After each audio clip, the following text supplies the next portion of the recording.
About 2 months ago today, my grandmother died, and I never had the chance to say goodbye. This sparked a fear in me.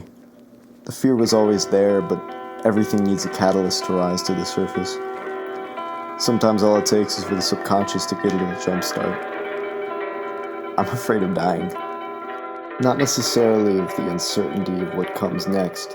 Whatever happens, happens, I suppose. But we can never truly die on our own terms. Our will is void. I can't choose the way I go. Whether it's already determined or up to chance, my voice is completely left out of the decision-making process. What if I go before I finish my greatest work? What if I go before I get the chance to tell someone I love how I really feel? Every night, I lay my head down after cursing out someone I care about. I fear that my bitter profanities may be the last words that they would ever hear from me. Look, our environment certainly doesn't placate these fears. We're on the brink of what could be another world war.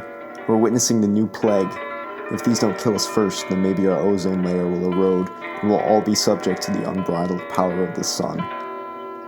When fire rains down from the heavens, or when illness ravages billions, do you feel safe?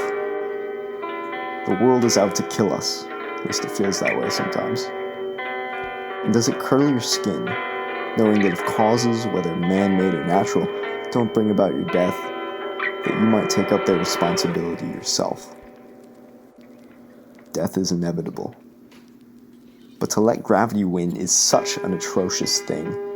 Every day, me, you, and about 7 billion other people drag their bodies out of bed. And we smile, we laugh, as if the weight of nightly introspection, that existential dread that mostly strikes when we're all too tired to lift our heads off our pillows, doesn't exist. Are we amnesiacs, delusional? Or are we distracting ourselves with these couplets that we convinced ourselves could rhyme, an inferred rhythm amalgamating in a symphony of diversion? I can't distract myself anymore. I can't live my life like this. And maybe I don't have to. Recently I spoke with Gilgamesh. With those who see the natural is unnecessary. Transhumanists bent on artificially bringing about the evolution of man. Ones who see death for the arbitrary scarecrow that it is. It's an obstacle, but possibly one that we can overcome. These people want to reclaim the Garden of Eden. They are Gilgamesh. Bernadine Brown and James Strole created People's Unlimited Inc., which is an organization designed to draw together those who find nature unjust. As their website coyly asks, people who are preparing to live, rather than die, are a lot of fun to be around. Are you tired of the mundane negativity taking all of the light out of life? That spoke to me, and I believe it speaks to all afraid of the implications of their own mortality.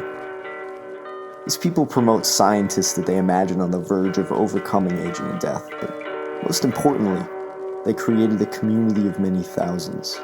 They are an immortality interest group, vanguards of the revolution against the ultimate human limitation. The two are passionate, inspiring, and uplifting. Their lives are, in a teleological sense, calls to action against death. And will you heed their call?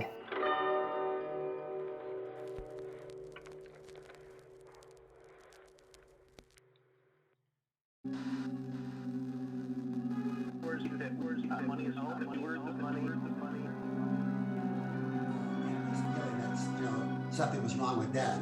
And the short story was, my first experience with death was when my grandmother died. I was about 11 years old, and I was very close to her. She was like a mentor for me. Very passionate, very, very, caring person. And she died, and then I was, pretty struck by it. It was painful for me. And I said to my mom, I said, well, when are we going to see Grandma again? When do I get to? And she said, well, when you die, I go to heaven. That time, that was when my mother was. And I said, that didn't feel good to me. I said, why can't we have heaven here on earth and nobody died? And she said, that's a good thought. Why don't you pursue that? So I actually did. I had that in my body all the time, and in my mind. And so all along through my life, through high school, college, I would pursue that thought in different ways. It'd come out in my writings, it'd come out in expressions at times, it'd come out in my endeavors that I would get involved in. Different things I get involved in, I would, pursue anybody who had that thought. And then I met Bernie in 1968, and her with another colleague talking about, immortality being a possibility. And so I thought, oh, that's what I want to do. I want to help spread the news about this. So I got involved with her and this other colleague, and we started, short story is, about 2 or 3 years later, we started traveling together and speaking immortality all throughout the United States.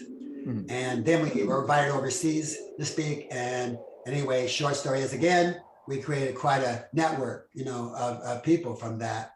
And, but like Bernie was saying, for a long time, we were always trying to convert people, convince them that, look, that's hard work. I'm sure so now in the last, several years, we decided, hey, we're just going to go for the low-hanging fruit, and build like build a critical mass, and then whoever falls into that, organically is great, but yeah, so we've had a lot of experiences along that way, from everything from trying to convince people to finally just putting out the words, spreading it out faster. Trying to find more people in this conversation, and that's why we even took this interview with you today. That's just to find more people, that let them hear this, let them hear about this, and decide for themselves. Do you think that the average person would be as motivated to experience things and achieve goals if they were immortal? Does our limited time shape us significantly as individuals? For example, the beginning of summer vacation as a child is often quite slow. You feel as if you have an eternity free from the oppressive talons of the education system, and you generally aren't as productive. Once August comes, however, it turns into a mad dash to do everything you set out to do before it's too late. Would our limitations compel us to achieve more than would immortality? Exactly. I think every human being can agree to some level, that we have to build and utilize what we've got. We can't just, live on what I call sometimes, in this context, imaginary immortality, meaning, because death is feels so inevitable to everybody, and this is related to a lot of your questions too, that it creates a very strong toxic reaction in people's bodies emotionally, whether they realize it or not. And it's really, to me, what creates the energy, I'll say, or the feeling that creates a rejection in the body, and we want to destroy ourselves and each other, and it keeps this whole war, energy going as human beings with ourselves and each other. And by ending the death paradigm, ending what I call the death urge in the body, we can open up a whole new era of creativity that gets us out of survival and creates a greater value of human life. So that's what we're actually propelled or inspired to do. As we end death, and we actually even take on the intention to end death, we put ourselves into the era of creativity, and we take ourselves out of survival. I don't think anything. There's been a great accomplishments throughout this world, but not to the extent the accomplishments could have been, because we keep on recycling the people. If Einstein would have been alive today, for example, we would have had tremendous other things that happened, but we lost so much when he died. So we lose so much from every death. And these people, as much as I understand what this individual said as far as his time limitation and work, I think it's also a limitation in that. I think it comes from a death consciousness, and you're in survival. When you get out of survival, you move into the era of creativity, and you're not driven as much to try to kill your body. You're driven from creativity, and a whole new world opens up. That's what I'm excited about. That we get ourselves out of this grind that most human beings are in, that actually destroys the body, because we put everything else first but our bodies. Now this is a new era that we're talking about, that we're putting our bodies, I call it our flesh first. And people will say that, they'll say, well, if you're not alive, you can't enjoy everything, you can't enjoy anything, you can't enjoy your money, you can't enjoy your relationships or anything else because you're dead.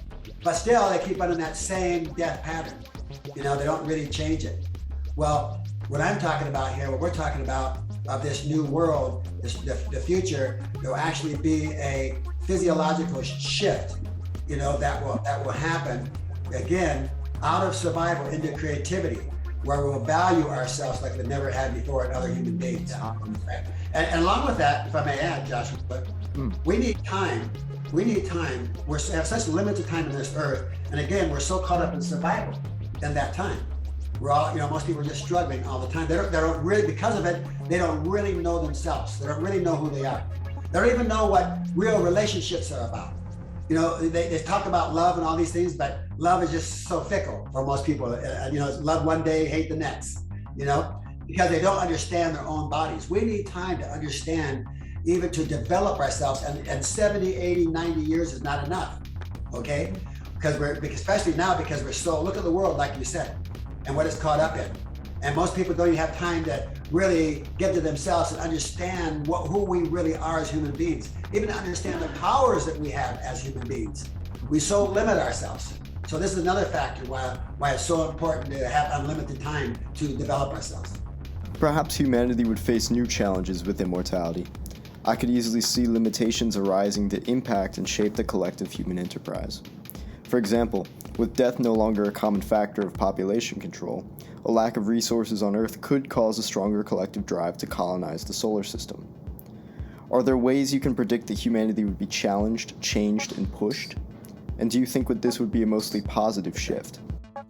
Yeah. Well, first of all, I think that it will begin to, we're gonna take better care of this planet. I like to use the analogy, okay, because I think you like analogy. I like the one you said about the summer vacation thing. That was good. That was a good analogy. But I like to use the analogy of, when you go to a hotel room, and you stay the night, you're just passing through.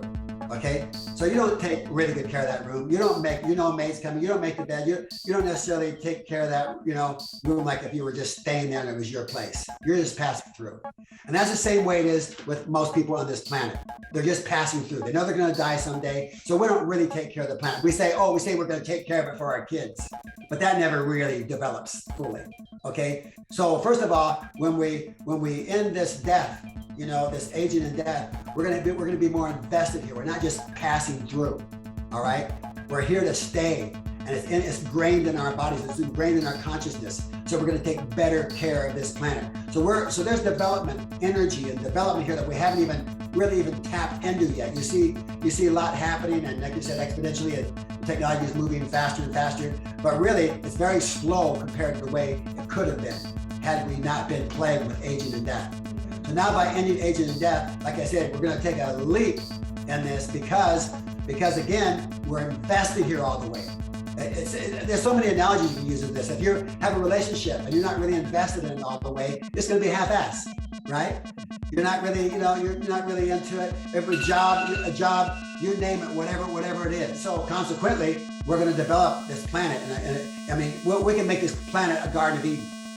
Is what it should be. It's a beautiful place.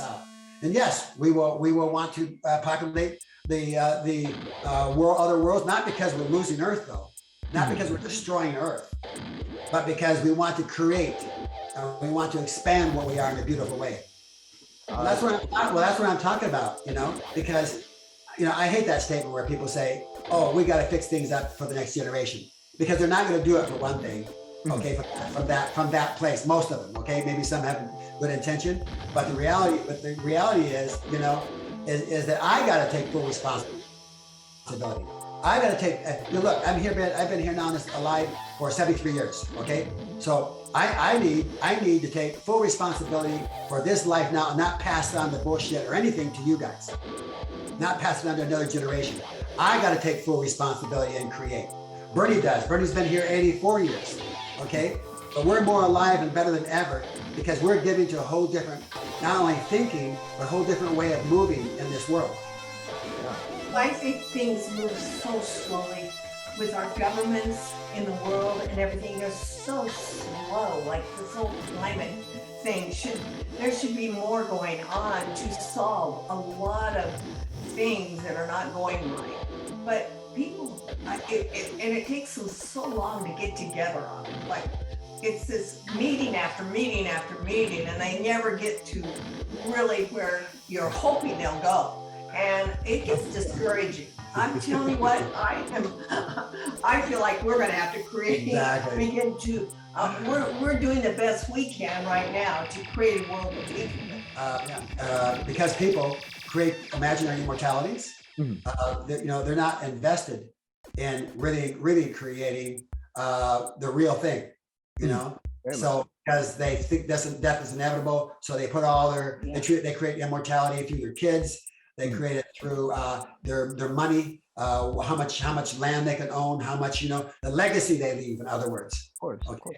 So Bernie and I aren't interested in leaving a legacy or be a statue somewhere and say, hey, they were great pioneers for immortality. We don't want an arrow in our back.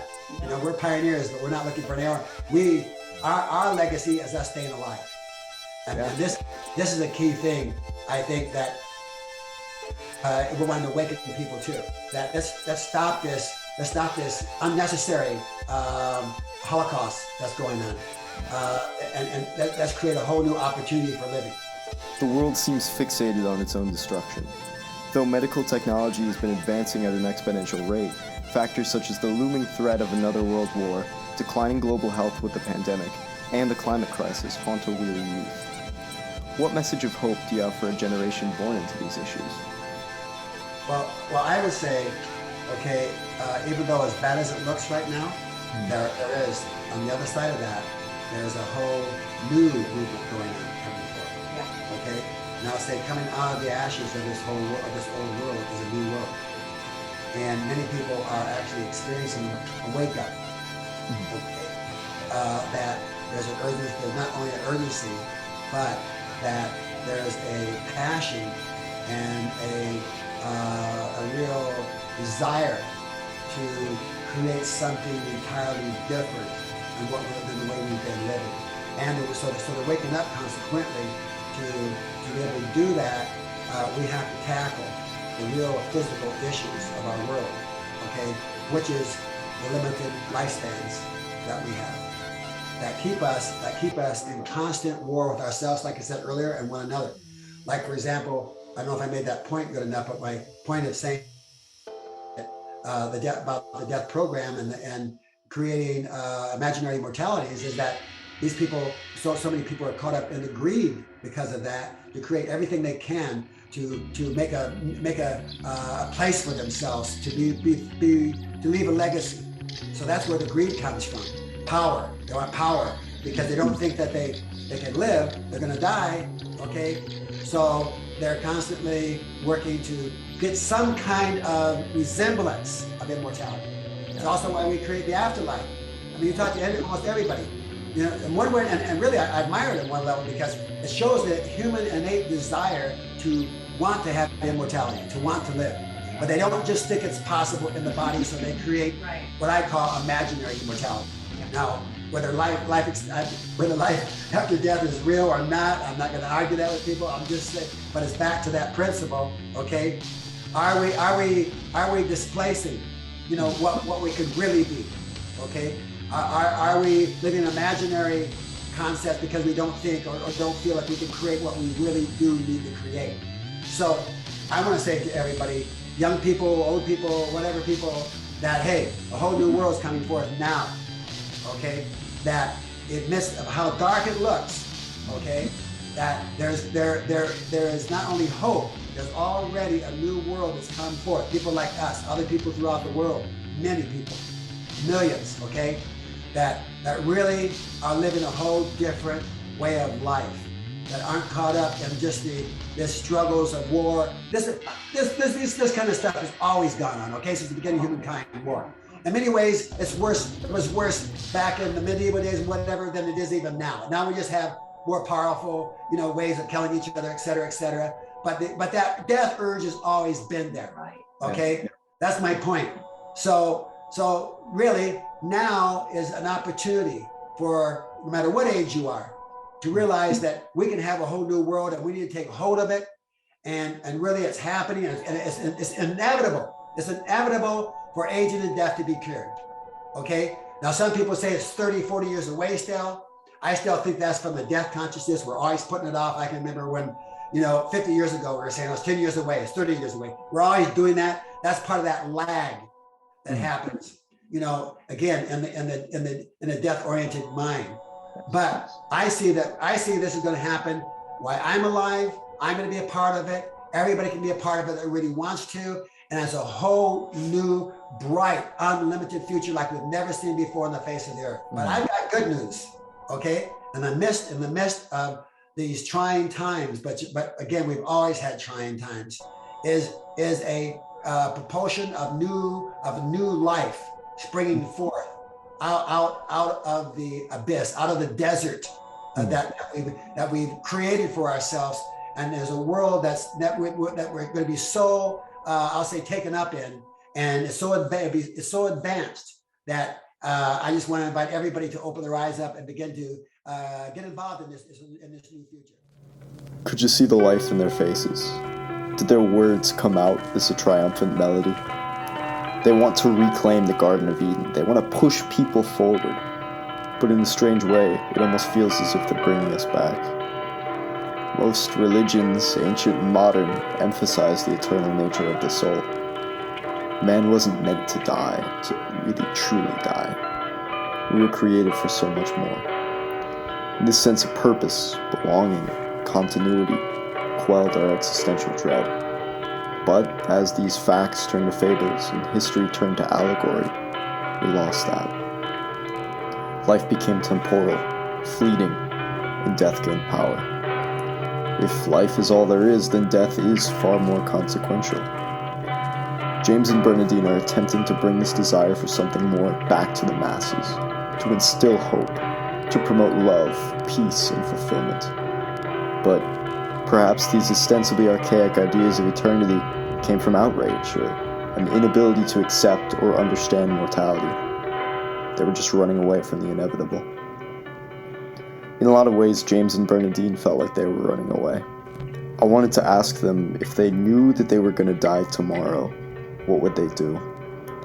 What would run through their minds? What calming words would they mutter to themselves when staring down the horrific face of finality? But I couldn't. They had so much passion. They said they were going to live forever, and I know that they believed it. But I want to know how to smile while living in a world that's doing everything in its power to kill me. They couldn't really provide me those answers. I want hope, and to be honest, I don't think I'll be able to see an end to aging and death in my lifetime. But maybe I could wait it out. Maybe in the future they'll figure out a way, and maybe I can be there when they do it.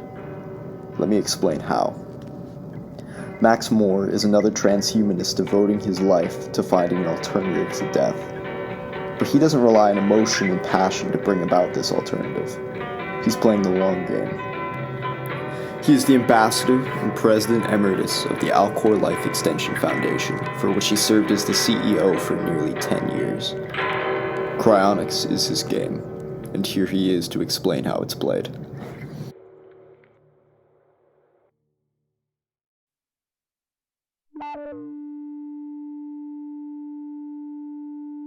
The core idea is that at the point of legal death, which is not the same as real death, and we can go into that, that's kind of an interesting philosophical question.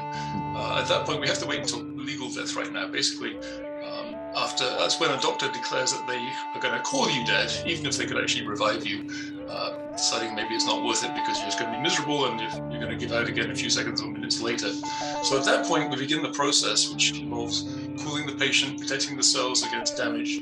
It's very much like organ donation at this stage. We're trying to maintain tissue viability. Then we're going to transport the patient to our facility where we're going to remove as much blood as possible, because that's basically mostly water and will crystallize and cause a lot of damage, and replace that with a cryoprotectant solution, kind of a medical grade antifreeze, if you like. And the idea of that is once we go down below freezing, instead of the usual freezing point, instead of actually freezing and crystallizing, you will get instead a thickening and thickening, a higher and higher viscosity of this fluid, which holds all the cells in place with no sharp edges poking into cell membranes. So we're preserving the structure much better. And we have, electron microscopy studies, other studies showing that under good conditions at least, we think we are preserving the structures that neuroscience says, as far as we know, are preserving memories, all except very short-term memories. So our hope is that given enough time, and it will be decades at least, it could be more than a century, we hope to have the technology at some point to reverse the process, to repair the damage done by the process, repair whatever killed the person in today's sense, whether it's heart disease, cancer, or aging itself, and give the person renewed life. I'm wondering why we don't have millions of people signed up for this process. To me, it's kind of bizarre. And I think, looking back on this from the future, we'll be scratching our heads and wondering, why were they throwing their loved ones in the ground to be eaten by worms and bacteria, or incinerating them when they could have cryopreserved them and given them a chance? So I think it's very weird that there weren't far more people doing this and it didn't take off faster. But I think we're facing a lot of barriers. People don't want to think about this, of course, because it deals with death. And also because we don't offer certainty. We're not a religion that says, believe in us and we will definitely bring you back. We don't say that. We stress all the reasons why it might not work. And this is not a guaranteed thing at all. People don't like to hear that. It's still unpopular with people, so they're afraid of what their friends will think.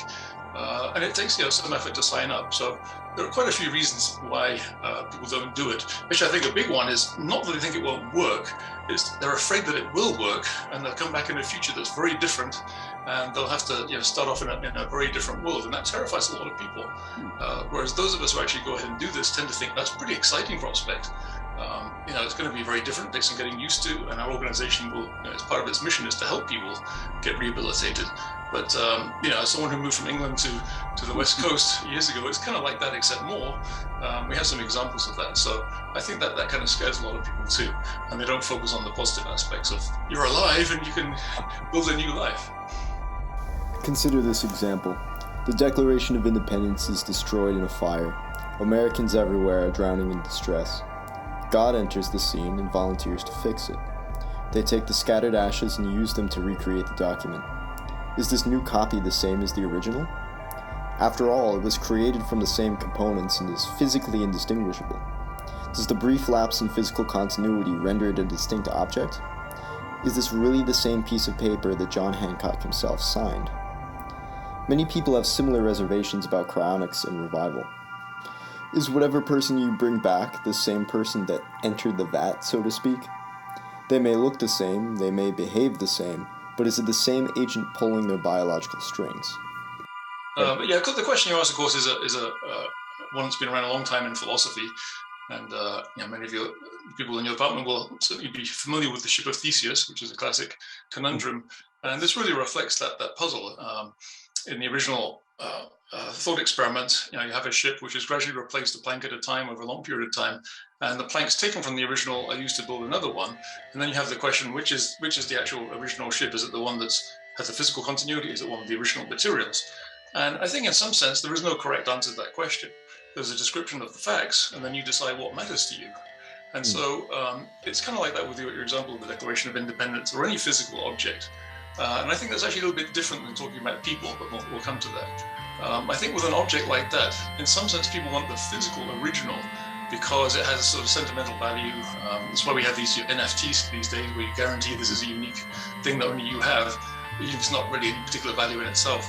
So I think people, they kind of want that, but you kind of throw in something extra here because you're constructing, you're not just doing a copy, like an exact copy, like with a Star Trek transporter that makes 2 copies instead of 1. Yeah. You're actually using the original material to make another copy, and so that kind of complicates it further. And I don't know how much difference that makes to people. It's kind of like in the religious tradition, some people believe you ascend to heaven, but other people believe that the body will actually be brought up from the earth. And you've got the question, well, is it made from the original atoms? And I think they believe that yes, it is somehow. It's kind of difficult because some of your atoms may be in other people. I'm not sure how that works out, but does that matter? So I think with a physical object like that, it may depend on what the purpose is. Is it something where you want like an original art piece, and by original you actually mean physically unchanged, or is it changed through time? But I think with a person it's a little bit different, because we are physical objects, but that's not really what matters about us to ourselves. What really matters to us, or to myself at least, is survival. It's continuity of identity over time. So, if I go to sleep at night, unless I have a very weird theory of personal identity, I'm not worried that when I woke up the next day I'm a different person, just because there was a break in continuity, or I didn't have any dreams. We think, well, this person is acting the same, behaving the same, has the same beliefs and values, so I guess, I'm the same person, or I've survived in that person. And I actually do prefer Parfit's view on this. I think that talking about identity, are you the same or identical, is not really very helpful, because it's kind of a mathematical relation, and that's not really what matters. I think what matters is survival. So, in the classic thought experiment where you go into the Star Trek transporter beam, and instead of transporting you, it breaks you into two versions. You can say, well, which of those is the original? Well, there's no real sensible answer to those. All we can do is describe what happens and say, does it matter? And in my view, I have not been replaced by two people. I'm now continuing in two new individuals, which makes things complicated because who's going to get my wife and my dogs and so on. But still, I've survived in two people. So to me, being identical isn't what matters. It's have I survived? And I think in the case of cryopreservation, if we've done it right, under reasonable conditions, given the evidence we have that we're actually preserving brain structure, the kind of structure that preserves our memories, I do think that the person who comes back will clearly be me, will clearly be you, so long as, again, as long as we preserve that brain structure sufficiently. Now, of course, it may not be a perfect preservation. There may be delays, there may be all kinds of problems, you may have an aneurysm, who knows what, and maybe there'll be some damage, in which case you may only partially survive, just like someone who's been in a car accident has damage to the brain, maybe partially there. But I don't think the fact that there's a period of perhaps decades of no consciousness has any effect on identity, because there is still that psychological connectedness and continuity. You'll remember who you were, you'll act the same as you were, you just be kind of surprised that you look young again. And just to comment on that, it's kind of interesting that some people who say, oh no, it wouldn't be the same. Many of those people may actually have religious beliefs that I find a lot more disturbing, actually, that they think that their body will decay and disappear, and somehow this spirit, whatever that's supposed to be, will go to this other realm and live in some kind of mysterious life that's never been described. So, which could be very boring. I mean, do you have parents? Do you have a body? Do you have an occupation? It's never really specified. I used to ask my students in philosophy of religion that question, because a lot of them were Catholics. I'd say, please describe heaven. What do you do in heaven? Do you have a body? And they had never thought about it. It's just puzzling, but they still assumed it would be a good life, it would be survival. But it's not really clear to me if you don't have a body, you don't have a particular position, you don't have a perspective on things, you don't have apparently any kind of job or activities to do. So I'm not sure in what sense you'd survive that. And the whole idea of reincarnation also puzzles me, because again, there's supposed to be this spirit or soul that goes into a different, not just a different body, but a different personality. And I ask, well, why should I care about this person who has my soul, whatever that's supposed to be? If they're a totally different person, different values, different everything, why is that something I would care about? And I don't really see why it is. So again, to me, it's continuity of the psychology that really matters. And also, by the way, I have to comment because, of course, you used the word immortality a couple of times now. And I'd just like to comment on that because I think it's kind of unfortunate that the book that started cryonics is called The Prospect of Immortality. And as we keep explaining to people, we're not actually offering immortality. We can't do that. It's beyond our power. It's not even clear if that's physically possible in this universe. That's a problem we have a few trillion years to figure out. So what we're offering really is the possibility of coming back at a time when science has defeated aging and the inevitability of death. It doesn't mean you can't die because someone shoots you or an asteroid lands on your head or something like that. So immortality, I think, brings up a lot of religious and mythical connotations that are scary to people. It often has the implication that you cannot die, which maybe you want to at some point. So I don't really use that term. I don't think it's an accurate term for what I'm pursuing, at least. I'm looking for an indefinite lifespan and choosing how long I live. Sociologist and philosopher Ernest Becker puts forward the interesting term immortality projects to describe things with which humans create or align themselves to live past their mortal clock. An example of this could be a social movement. Though you'll die one day, if you devote yourself to furthering the fight against, let's say, climate change, then perhaps you will achieve a symbolic immortality through the success of the movement to which you devoted your life. People also would try to achieve a semblance of immortality through their legacy, offspring, and achievements. Do you think that the existence of cryonics could ever confound this drive? If people could get a taste of immortality without a life of labor, would less people be invested in these aforementioned pursuits? Do you think that this will have profound effects on humanity? Well, yeah, I'm sure it will. I don't think it replaces those things. You can still have children, you can still be engaged in courses, you have more time to do those kind of things. So it's not really instead of, it's really in addition to.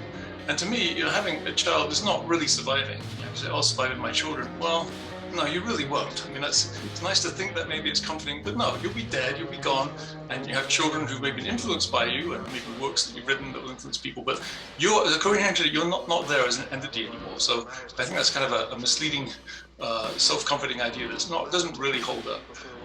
So it might be better than leaving nothing at all, to leave traces of yourself, as Robert Nozick would put it, but it's not quite the same. So I think what we're talking about actually surviving into the future and being an actor, an influencer, someone who creates and produces in the future is rather better.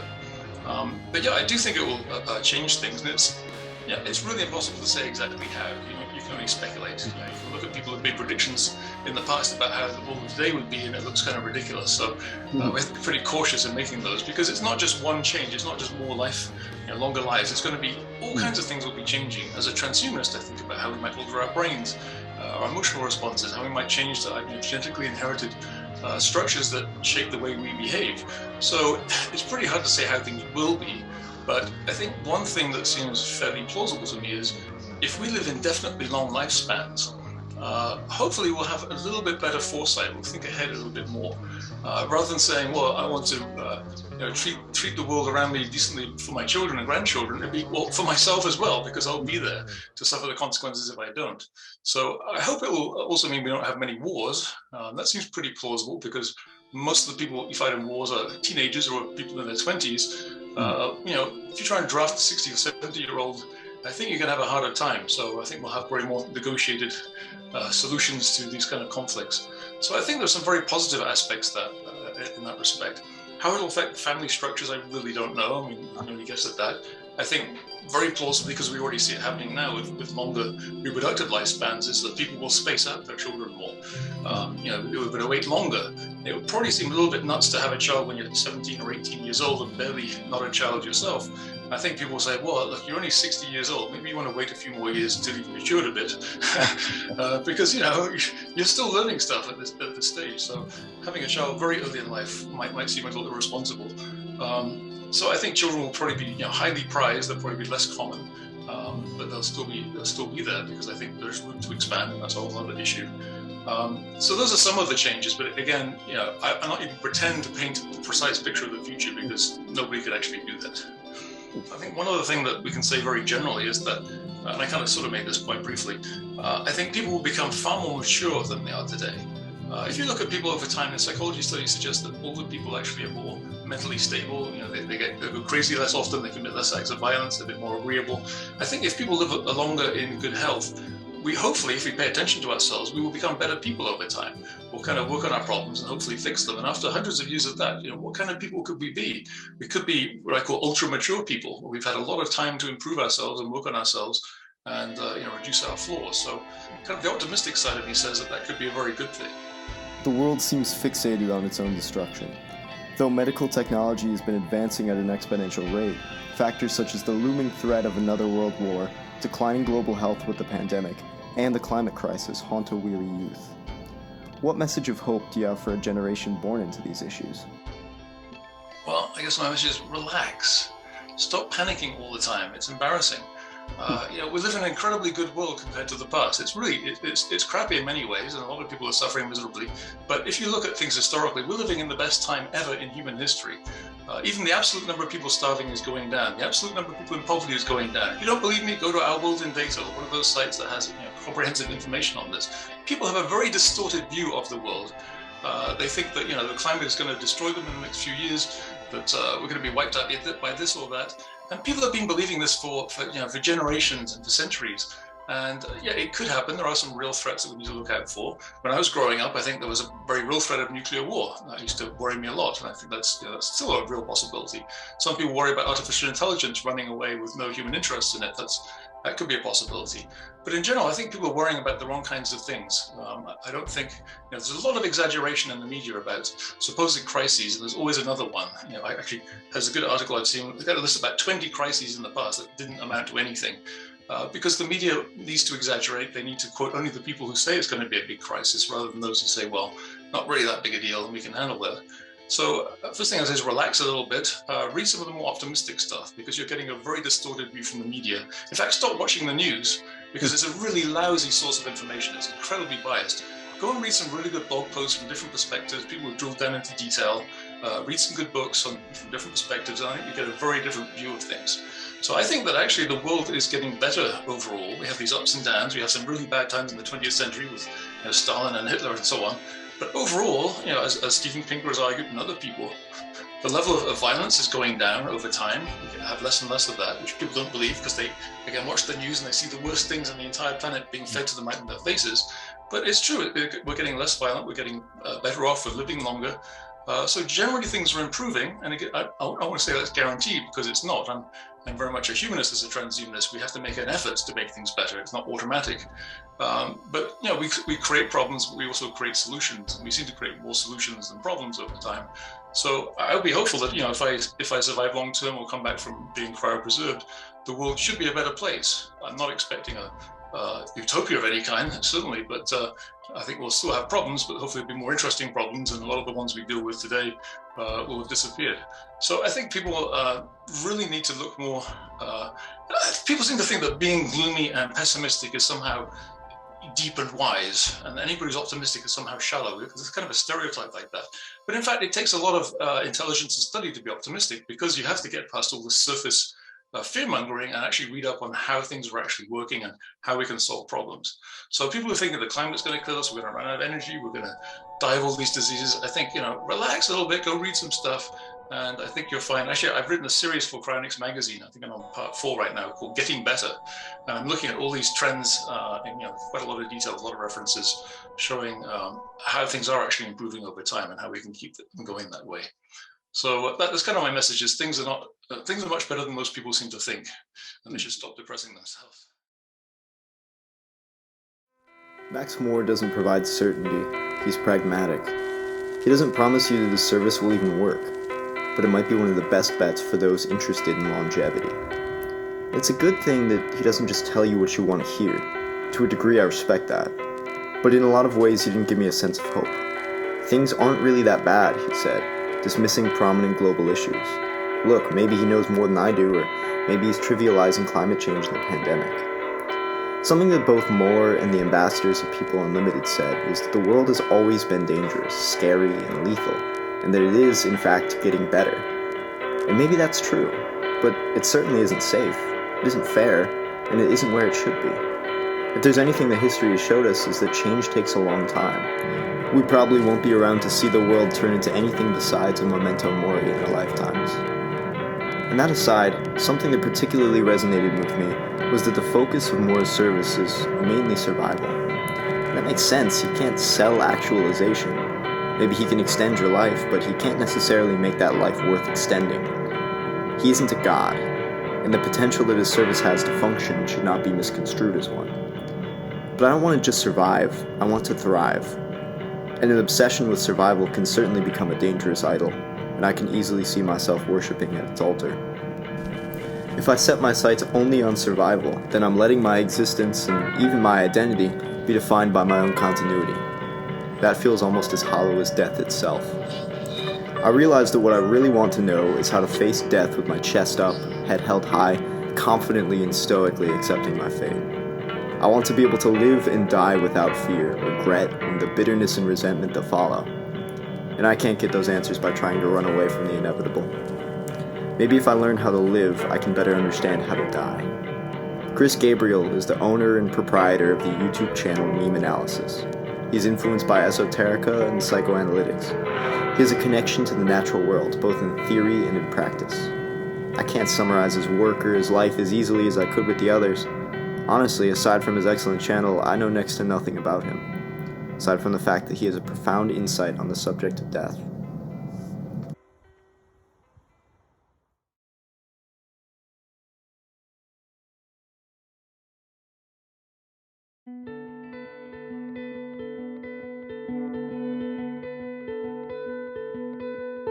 In the last 2 interviews that I conducted, I spoke with transhumanists who believe that death is avoidable through medical and technological advancements.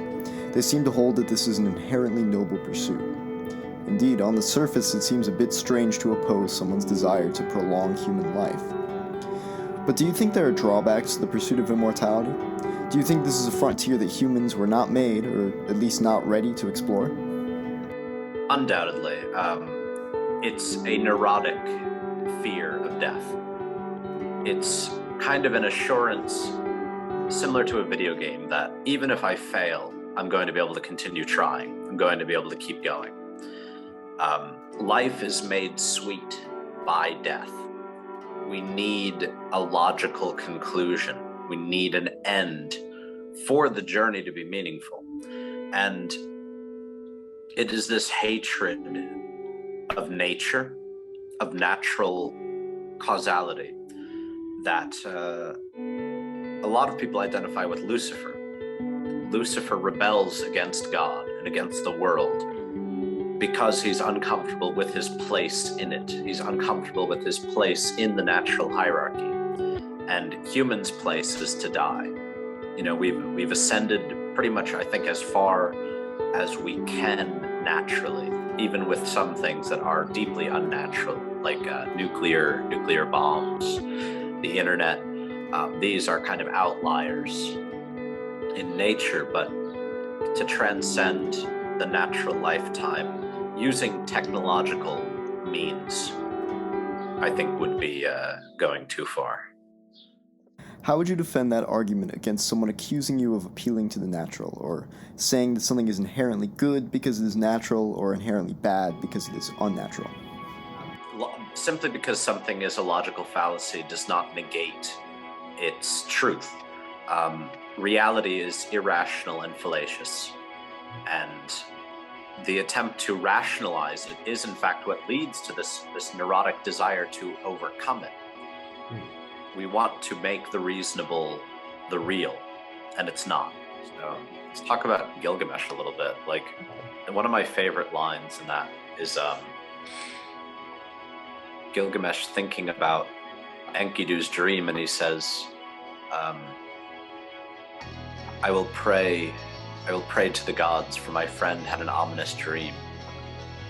And they live as death dealers. You know, they go around killing pretty extensively and destroying for a while. But it is the death of Enkidu that drives Gilgamesh mad with grief. I think that's one of the interesting things, is like, we see a lot of transhumanism focused on individuals who want to preserve their own life.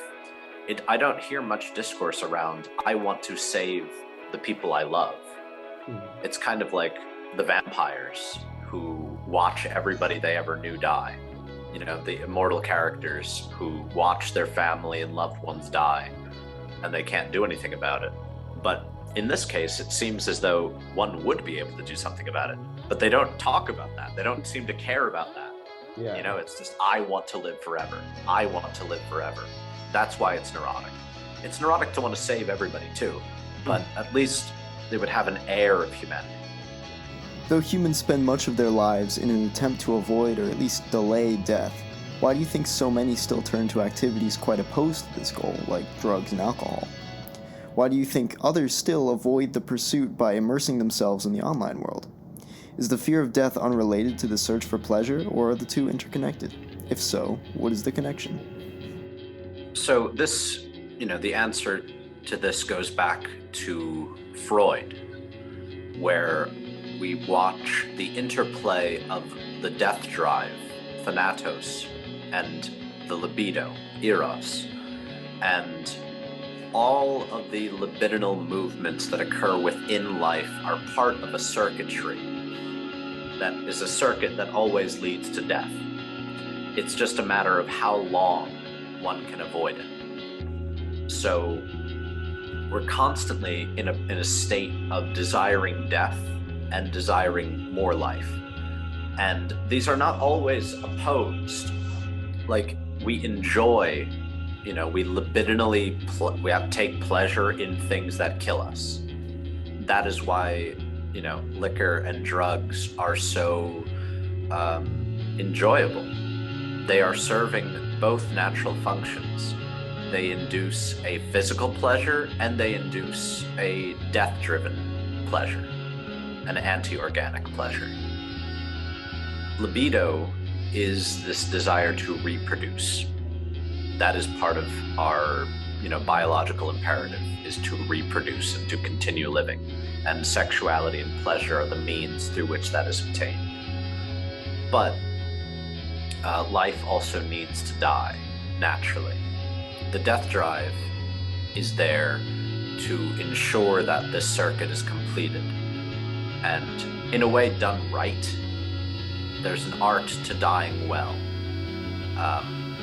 And the death drive kind of assures it. A person, like a good example, I don't know why this example comes up, but the musician T-Rex. Yes, I do. He's got the song, Children of the Revolution, and he talks about loving driving in the rain. And that's how he goes out. You know, he dies doing what he loves. When you die doing what you love, when you combine, synthesize Eros and Thanatos, you're given a good death. You're given the death that you'd willed, the death that you wanted. And it's not necessarily suicide, but there's an art to dying well.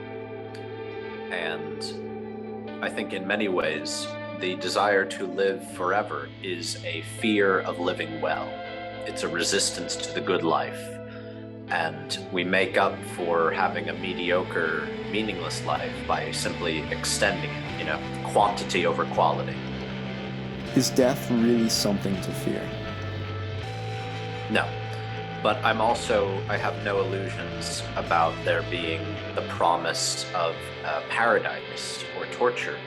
I do believe that life continues. I do believe that there is something like eternal life or reincarnation, but I don't view it as something to be aimed for, and I don't view it as salvation.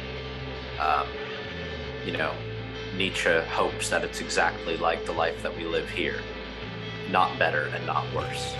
The world seems fixated on its own destruction.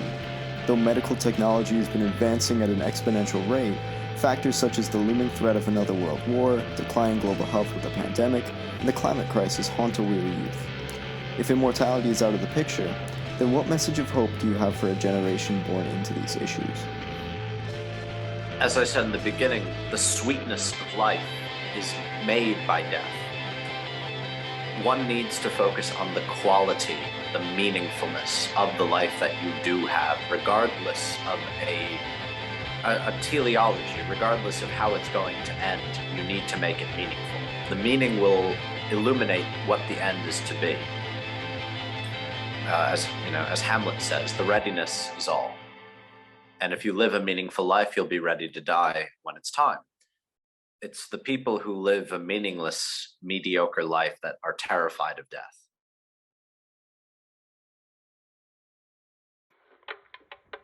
That's the funny thing about humans, is that we look at the earth-shattering power of a hurricane, and we see God. We see will, volition, purpose, intent, and through this we see function. We assume that everything has it, or rather that everything needs it. Finality can leave you drowning in regret, and regret is our reaction to the incomplete. But the existence of death doesn't render your life insignificant. We are more than the sum of our output. We are more than our function, than our goal, than what we are able to provide. Seldom is one's life remembered even 100 years after their death. And this means absolutely fucking nothing. A meaningful life is a life not squandered, regardless of whether or not anything comes out of it. Because in the end, it will all be forgotten. It's the same with anything else, any athletic, academic, artistic, or personal pursuit. You get out of it what you put into it. You decide what that is, whatever entices you, whatever draws you in, whatever inspires you to be the best person you could possibly be. Run to it, and you'll find something even greater than immortality.